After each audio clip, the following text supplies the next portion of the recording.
Hi, cat. Come and get some mango, baby.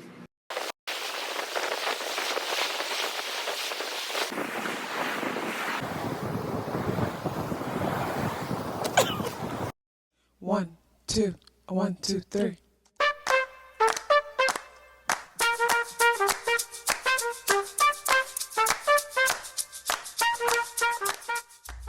Self-awareness is a superpower.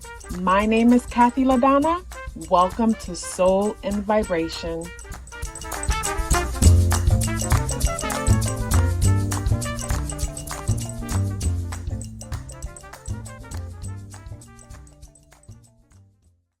I hope the free thinkers are doing well. And if you're not doing well, I'm happy to remind you that you are the most powerful person that you know. You are the most powerful person that you know because only you can create your reality. So this video is about the full moon in Sagittarius that is coming up on June 14th at 7:52 a.m. Eastern Standard Time. But before I get into the video, I have to remind you guys that there have been people on Instagram pretending to be me. They will follow you, get into your DM, and try to sell you a service. If ever that happens, report the page. I would never reach out to you and try to sell you anything. All my links and everything to reach me, find me on Instagram, and everything is on within my link below. So, don't fall for it if ever it happens. So when it comes to this full moon in Sag, there's 5 things that I want to, bring to your attention when it comes to this full moon. And the first thing is the numerology. Like, the numerology really stood out to me when it comes to this full moon in Sag. And it's because the number 5, the significance of the number 5, that kept standing out to me, because like the moon is at 23 degrees and the 2 plus 3 adds up to 5, and the sun of course is at 23 degrees because the full moon is when the sun and the moon oppose each other in the exact same degree. But then I look at, say, aspects being made to the moon, and that is Neptune, which is at 25 degrees. The 2 plus 5 is 7, but the 5 is present. And then another aspect being made to the moon is the moon making a trine with Mars conjunct Jupiter, with Mars conjunct Chiron in Aries. But Jupiter is also in Aries, and Jupiter is at 5 degrees and Mars conjunct Chiron is at 15 degrees. So to me, there's a theme with the number 5. The number 5, 6, and 7. 5 because the 5 that kept being present, the number 6 because the 15 degree 1 plus 5 is 6, and 7 is, I mentioned, basically the moon making a positive aspect to, say, Saturn. That's at 25. That adds up to 2 plus 5 is 7. So hopefully I didn't confuse you guys just now with all that. But let's break down the numbers. So to me, the number 5 energy talks about sudden and unexpected changes. And the day is the 14th. The 1 plus 4 also adds up and reduces to the number 5 vibration. But the day being the 14th, the number 1 is the individual. So there's a lot of focus on us as individuals when it comes to this full moon. And then the number 4 talks about structure, foundation, the foundations that we have been built up, the foundations that, a lot of our values and things have been built upon, the foundations that systems has been built upon. And the number 6 aspect of it, June carries a number 6 vibration. And I mentioned the number 6 within the chart, Chiron conjunct Mars at 15 degrees, 1 plus 5 is 6. The 6th aspect deals with, say, the community, because June energy, the year 2022, deals with community. A lot of the focus this year, this month, is on families. It's on homes. There's going to be an emphasis on homes in the month of June. June, homes, families, and communities, all energies associated with the number 6. The overall vibration of the day adds up and reduces to the number 8. The number 8 talks about systems, and Sagittarius energy is also a systematic energy. This is the energy that deals with the education system, the authority over the higher educational system, also to, systems that deal with foreign systems, just basically foreign travel, education, just to name a few of them. So like I mentioned, the moon is at 23 degrees. The number 2 energy, when the number 5 is created by the number 2 plus 3, the 23, to me, this is where the sudden and unexpected changes come from, say, basically immature emotions in the sense that the number 2 energy is our emotions. It talks about our sensitivities. It talks about how we like to come together, and be one, our need for connection.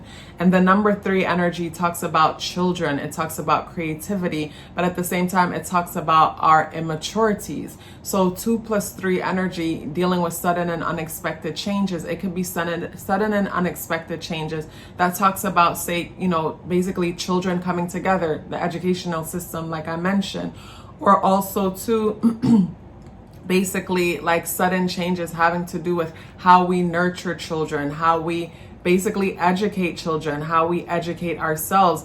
The number 8 energy dealing with teaching and learning, so when it comes to, say, the overall energy that I got from the numerology and what stood out to me, I mentioned the number 5 because the number 5 was present in all of the aspects being made to the moon. And then when I separate the energies, the number 5, the number 6, the number 7, when it comes to all the aspects being made to the moon. And the number 5, sudden and unexpected changes, the number 6 within the community, the number 7, us being introspective and going within to understand, or transcend, transform, and coming up with new truths and new ways to create new foundations and stability, for ourselves to build upon. Because, Sag energy, like I said, is an authoritative energy. And the day adds up and reduces to the number 8 vibration. And the number 8 deals with authority and basically authority and those who oversees the systems. So with the full moon bringing something to an end, or evolving it to the next level, this is where the sudden and unexpected changes that are happening all around us, having to do with systems dealing with our education or even possible travel or foreign affairs and things like that. Basically, something is falling apart. And from that fall apart, we are able to go within ourselves and, make sense of something, or maybe sense will be made of something and we'll be told whatever it is that we need to hear when it comes to that. The second thing that I want to talk to you guys about when it comes to this full moon is that the grass is greener wherever you water it. Like, that's something that I had to learn a while ago. Because one thing with Sag energy tends to amplify the things that are foreign. Things that are foreign in the sense that, like, pay attention to, say, the community that you grew up in. And say, for example, you went away to college and you're chit-chatting with people from another country or from somewhere else, and they're schooling you on your own culture. They're schooling you on your own community. They're schooling you on things in your neighborhood that you knew were there, but you overlooked for whatever reason. It's like, basically, you might have museums or different things in your community that you've just never cared to look into because your focus was always on things that are foreign, things that are different from you. I feel like that is the insecure aspect of Sag energy, where we assume because something is familiar to us, basically, it's not interesting enough, and then we place our things on things that are foreign. It's like, because it's foreign, it's better. But to me, this is where our attention and everything is focused away from ourselves, and it's like there's a lack of interest or a lack of importance when it comes to things that have to do with ourselves, and we put more of the focus and interest on things that are different from us. So with the moon and Sag, to me, it's bringing our attention to, like, you know, basically things that are different, and it's like a lack of interest or importance when it comes to things that are familiar. This could be issues where it's like we have a hard time learning from people who look like us, or even learning from our siblings or the people in our lives. This is where someone in your life can tell you something and you overlook it, but then when someone else says it to you, it's almost like it's golden because it's coming from someone else. And to me, this is something that needs to be addressed and looked into, because it's like, you know, a lot of the times the people that grew up around us or the people that live amongst us, like, you know, they've been around us for a while. So in some cases, like, they might have certain understanding about us or us in relations to certain things. And sometimes it's like, you know, we disregard that information, and, you know, we have to hear it a few years later where it was possible to hear it from this person. Not that you hear it, you take it and you run with it, but you take it into consideration opposed to completely dismissing it because this person is familiar. So it's like you lack interest or respect for them. And this is where I find that sometimes we can end up in situations where we're abused and taken advantage of, because with Jupiter ruling Sag energy, Jupiter energy could be so amplifying and optimistic to where we basically or so focused on the bigger picture where we miss out on the small details and find ourselves in situations that could be dangerous, in the sense that basically based on what we've read about, say, a certain culture or a certain thing, we project onto it to a certain extent and see the optimistic side of it, and then put ourselves in a situation that is dangerous because we're like, okay, these kind of people are a certain way based on, you know, our lack of interest for ourselves and amplifying others, you know. So to me, that's where the danger can come in, our lack of interest when it comes to our local communities and the things that we come in contact with on a day-to-day basis. You know, that might not be for everyone, but like, you know, when it comes to some of us, it's easy for us to overlook the things that are familiar. And it's not that they're familiar because we've taken the time to observe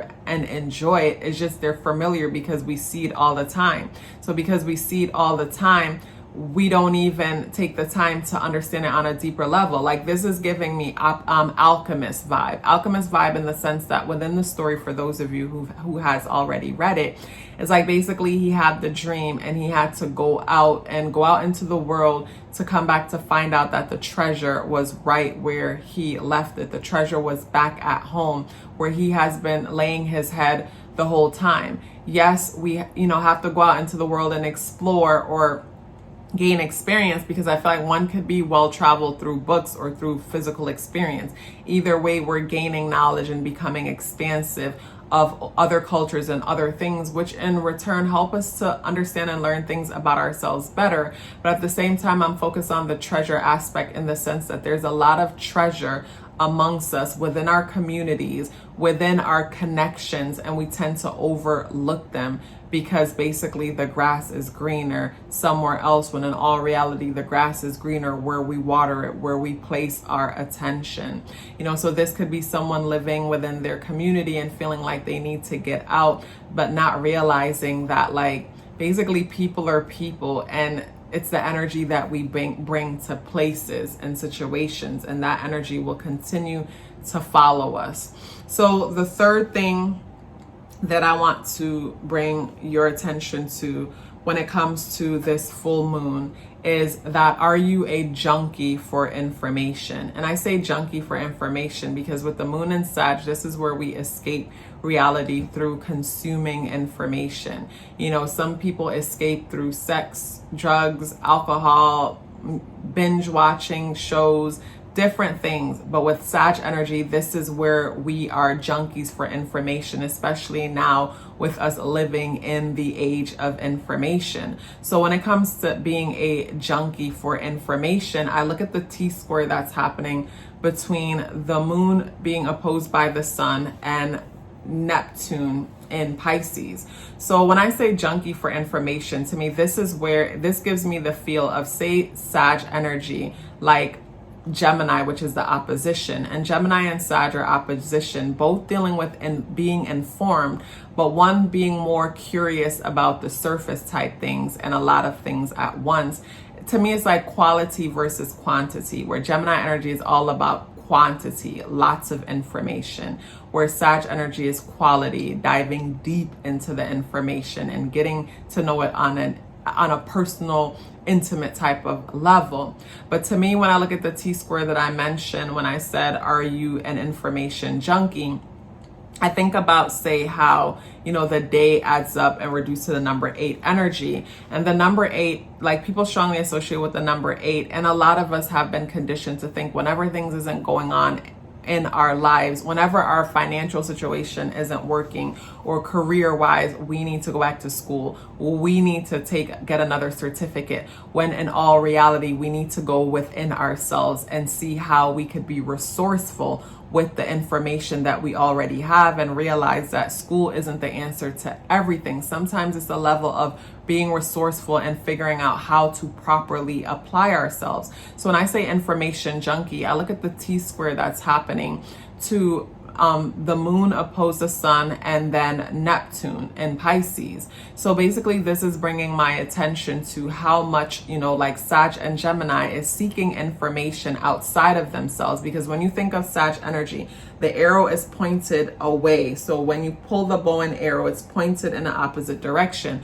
So that is our mind always focused outside of ourselves. Gemini energy, the mind is curious about everything, and absolutely nothing. So both energy is where the mind is focused outside of itself. So this T-square talks about the importance of us going inside of ourselves to get the true knowledge and the guidance that we seek. I remember reading this book by T.D. Jakes called The Power of Intuition or something like that. I have it on my book list. I don't remember exactly if that's the right name. But I remember him like breaking it down and making it make so much sense when he mentioned how, like, basically when it comes to, say, starting a business or making things happen, like, yes, the information that's presented based on other people's experience can be beneficial, but it will not help you in your exact situation. It's like you take some of that knowledge, but what you need in your present situation can only come from your intuition, especially if you're going to be doing things different, So when I look at this T-square, and I mentioned, are you an information junkie? You can find yourself like consuming information. And yes, you're learning all this stuff. You're taking all these courses, but you haven't gotten any further than where you were when you started with all these courses. So to me, when it comes to the whole information junkie situation, this is where we find ourselves consuming information, but never taking the time to apply it. So you have to ask yourself, how much do you really know if you're learning all these things and you're talking to people and you keep saying, I know, but yes, still you're not doing it. If you know and you're not doing it, you truly don't know. You might have heard some things, hear some things, but there's a lack of understanding. There's a lack of resonating. There's a lack of connection. There's a lack of remembrance. Like you haven't put it together and resonated and connected with it in a way where you're applying it. So that means that one still doesn't know. So when it comes to, say, consuming all this information, instead of being an information junkie, which I think is better to, escape with information than escaping with a lot of other things, but a way to stop being an information junkie is to start applying a lot of the information that we're consuming, and then also to going within ourselves and, allowing the guidance within us to, basically help us to orchestrate the information better. That's it, orchestrate the information better. Because for me personally, like I'll read and I'll watch things that are informative, but then I'll allow like the guidance within me to show me how to it's like, say for example, I'm cooking something. It's like I'll let the guidance within me show me how to turn the information into the proper recipe to get the kind of outcome that I need. So it's like I'm consuming the information, but then I leave it up to my intuition and the guidance within me to properly orchestrate it, opposed to just consuming all this information. But then what am I doing with it? I'm just consuming and finding myself like, some people might be consuming and finding themselves racked up with debts and, bills and things like that from course after course, but their financial situation isn't getting better. They themselves isn't truly growing, even though they're constantly consuming all of this information. The fourth thing that I want to talk to you about when it comes to this full moon in Sag is that something will be coming to an end when it comes to, say, the authority aspect of the educational system, where good news is going to be coming when it comes to, say, the education. And where do I get that from? I look at the moon that's being sextile by Saturn, the sextile that's happening between the moon and Saturn, and also to Saturn trining the sun in Gemini. So when I look at, say, the sun in Gemini energy, I think about, say, community college vibe. I think about certificate education. And with the moon and Sag, I think about higher education, like going to a university, basically long-term education. And Saturn energy is in retrograde. And with Saturn in retrograde, to me, this is where there's a revisit when it comes to, say, the systems dealing with humanity.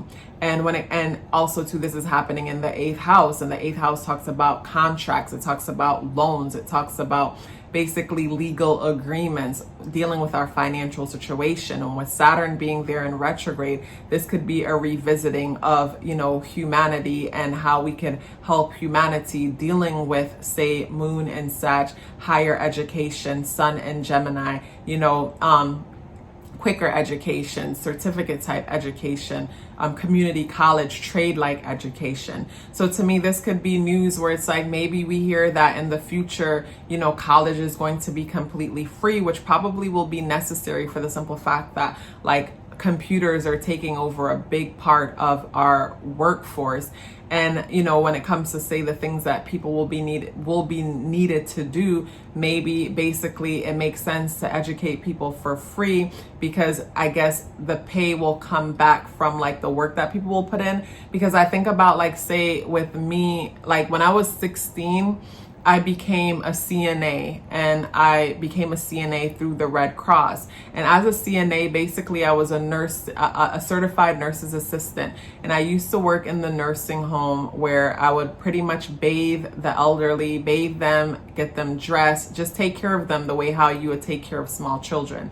And that was a powerful time in my life, because I feel like that helped me to see the end in the beginning, meaning that I was young, only 16. I became a CNA because, I was always all about, like, how could I make money? How could I be independent? How could I take care of myself? And I sat down and I realized that, okay, I could become a CNA, and I could, at that time get paid $11 an hour being per diem, didn't take any of the health benefits or anything like that, and work on the weekends and, make a lot of money and be able to, like, be free or whatnot. So I went through the Red Cross, and they educated me for free, because at that time, I guess there was such a shortage with nursing assistants to where they gave me the education for free. So, or some nursing homes would educate you for free, but then in return, you would have to commit to them for like 6 months or so. So basically they get their investment back. So when I take it back to the charts, I think about how, like, basically educating people for free, because there's a lack of, like, there's a shortage. Like when they educated me for free through the Red Cross, it was because there was a shortage in CNAs, so that's what I'm getting here, where it's like maybe there is some kind of a shortage or situation having to do with that, where they're willing to educate people for free. So to me, this could be something very beneficial for a lot of people, because it could be an opportunity for people to get themselves a trade and be able to like transform their situation. Because to me, the trade could just be a side hustle, a stepping stone, somewhere that could get you to wherever it is that you really want to be, or something that could provide freedom for you until you figure out where it is that you want to go. Because for me at the time when I became a CNA, like basically I just wanted to make money, but then doing it, I grew to love it, because like I love like showering my patients and getting them all dressed up in their finest threads and combing their hair and then putting them in front of their room, because I would work the morning shift a lot of the times. And for me, it just felt like, I guess the creative imaginary side of my mind saw it as like a fashion show, and, you know, a bit competitive, where it's like my people, they smell good, they look good, they're dressed real nice. And then I just love the guidance that came from it. So it's like a lot of the times we have to take on certain roles or do certain things, but then it's all a part of the journey. It's all a part of our education process. Even though we might not see it as, you know, we're in college, we're getting educated by the universe, that's exactly what's happening. So that could be great news for a lot of people. So the fifth thing that I wanted to share with you guys is basically the importance of being curious, becoming more curious and becoming more invested in your local communities. It is extremely important, because when I look at the charts, like I don't know why when I look at the square that's happening between the 6th house, the 9th house, and the 12th house, like, well, I know why. Basically, it's bringing my attention to something happening that might create restrictions when it comes to traveling, that might create some kind of restrictions when it comes to, say, us going about our day-to-day life, and like, even though 2020 has changed a lot for us, for a lot of people, things have came back to what appears to be some kind of a normal. But to me, when I look at this square, it gives me the feeling like something coming to an end that could create challenges when it comes to, say, you know, us commuting on our everyday, you know, our everyday commute. I don't know if that could be something with, say, issues with the gas prices or whatnot, or issues having to do with that. But mainly my attention is being brought to just like basically more international travel, or even what could be considered domestic, but at the same time it is far away from our community. So I don't know, something about like restrictions, some kind of restrictions between the 6th house, the 9th house, and the 12th house, you know, those energies having to do with travel and basically, yeah, have to do with us traveling and how we're approaching things on a day-to-day basis. So I don't know what it could be that would cause us to be restricted, where we're not able to travel as we can. But at the same time too, there's so much beauty and opportunity within the communities that we are a part of. And we tend to overlook that because we always glamorize the things that are foreign, the things that are different from us, when, you know, the treasure is right where we are. The treasure is where we started. You know, the treasure is within our communities and the people amongst us, but we tend to overlook that because we were conditioned to overlook that. Because if we're always wanting the things that are far away, then that creates a need that, you know, basically the ability for, you know, us to consume, you know, it's more things to sell to us because of this need that we have that cannot be satisfied. You know, because when I think about the full moon energy and the moon oppose the sun, and Gemini and Sag energy has this insatiated thing about them, you know, both looking for something. And the issue is that both are looking for things outside of themselves. So this is where the whole insatiated feeling comes from. There's a lack of satisfaction because the attention needs to be focused within. It's like what I mentioned with, you know, the whole grass greener on the other side, or the T-square information junkie. What is it that you're looking for? How, you know, what are you searching for? Because when I think about the bow and arrow, the arrow is pointing away. So, you know, the attention is focused outward. When I think of Gemini energy and the curiosity and the two twins and the whole mythology story with one twin dying and the other twin being left alone, and, you know, basically mourning the loss of the twin, to where, you know, he asks Zeus, his father, to take his life so his, you know, immortal brother could be one with him. And, you know, for his way of thinking, basically they became constellations in the sky. And to me, it's like that twin losing the other. So when I think of Gemini energy, it's like one twin is looking for the other.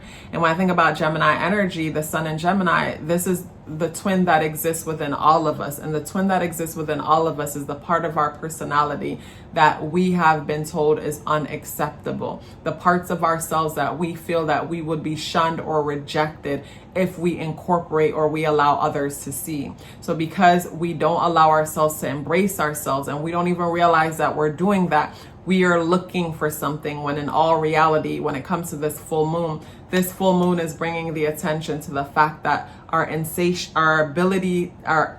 the fact that we struggle with being satisfied comes from the fact that we are consuming things that we're consuming things that isn't in alignment with who we are, when really our attention needs to be directed within to understand ourselves better. You know, what is important to us, what isn't important to us, what are deal breakers, what are not deal breakers. You know, basically travel and focus on getting to know our community more. Like, I know when I moved back from California, I told myself that I'm going to focus more on, you know, learning different things about Florida. Like, there's so many states in Florida that I haven't been to. Basically, I haven't been to majority of Florida, but yet still I was so curious on everything away, you know, everything far away. Or even say me going to Jamaica and visiting Jamaica, and there's so much that I haven't seen, so much that I don't know. But it's so natural for us to just wanting to, you know, learn so much about everything else, opposed to wanting to have a deeper understanding and making a connection with home, you know, with the things that are, you know, basically with whatever is within us, whatever is around us. So it was a pleasure sharing this information with you guys. If you'd like to get your natal chart read, the link is in the description box below. If you're still here with me, I would love to hear about it. Please let me know by dropping me a red heart in the comment box below. I would love to hear from you. Love yourself as if your life depended on it, because it does. Take care of yourself, and I look forward to seeing you in the next video.